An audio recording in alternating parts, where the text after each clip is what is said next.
All right, the world is a circle.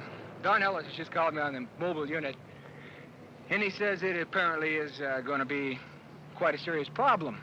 So you people on the North Fork and the South Fork of the Teton Rivers, inflate your rafts. I don't think she's going to hold with these rocks. She appears to be widening. Enlargement of the fingertips. All right, I'm going to interrupt right here and put Don Ellis and the KRXK mobile unit on. All right, thank you very much, Lee Savage. We do have a very, very serious problem here at the Teton Dam. Hans, this is 056. Abandoned attempt to retrieve Cat 2. Repeat, abandoned attempt and evacuate the area immediately.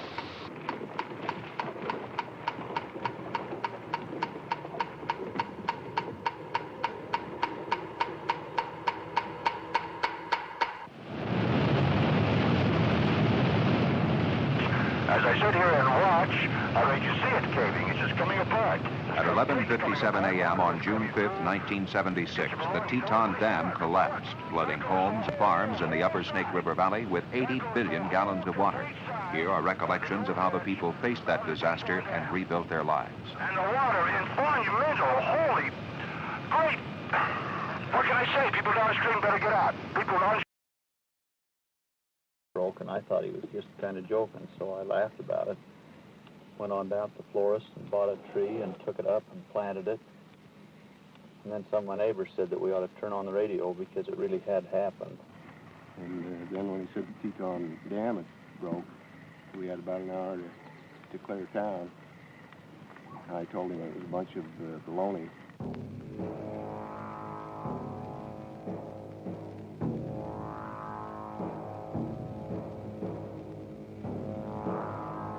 Report from an aircraft in the vicinity of Sugar City. The wall of water is approximately 5 to 6 miles wide and is moving buildings and everything out of its way. There are cattle in the front that don't have a chance, and suggests that all the people that are anywhere near the river at all to get out of the way. Though the warnings came late, and it was difficult to convince many people the dam indeed had burst, the timing of the flood in the middle of the day prevented mass deaths, and most residents were evacuated to higher ground where they watched the eerie occurrence of houses and belongings floating away.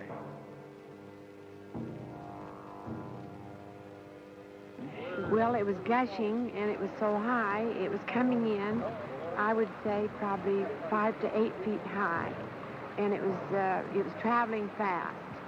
And in head of it was just gusts of dirt billowing up high as it was pushing the land, the soil, in head of it. And it was traveling, I'll tell you. And there was cattle that was swimming. There was trailer houses floating. There was homes, brick homes floating. We watched it from up above. We got up on the roof of our house to see what was happening, and we could see the water coming from Sugar City this direction.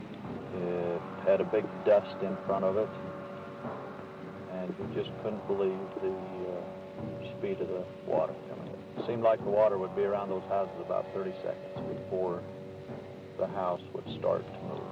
And the widow lady lives a little below me up there, and we stood there and watched her house, and it was like somebody was driving it.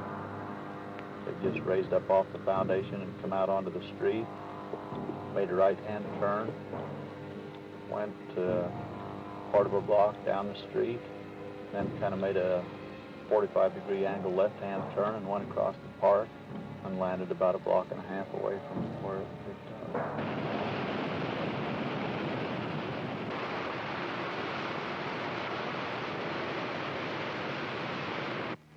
Some 220,000 acre-feet of water roared through the huge gouge of the Teton Dam that unforgettable Saturday morning.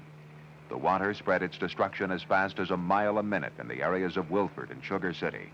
As it cut a swath of destruction 7 miles wide, the water's level reached from 8 to 10 feet in height. The results? Over $1 billion worth of damage. Destruction to 4,000 homes, wiping out 250 businesses and 3,500 farm buildings. 11 human deaths. The killing of 13,000 head of livestock and stripping topsoil from 100,000 acres of rich farmland. As the helpless Idahoans watched their homes, businesses, and animals destroyed before their eyes, their reactions varied. It came in from the northeast corner, My home is 2 blocks in from the area right over here, across the street, this lovely brick home that used to be. We watched it come in.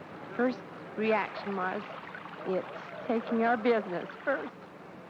We have the drive-in theater out here, and it swept our drive-in theater out, washed us out completely, and in less than a minute and a half, it got our home. You could see the cattle trying to get away from it. We watched one bunch of cattle that had run away from the water and then turned right around and run right back into it.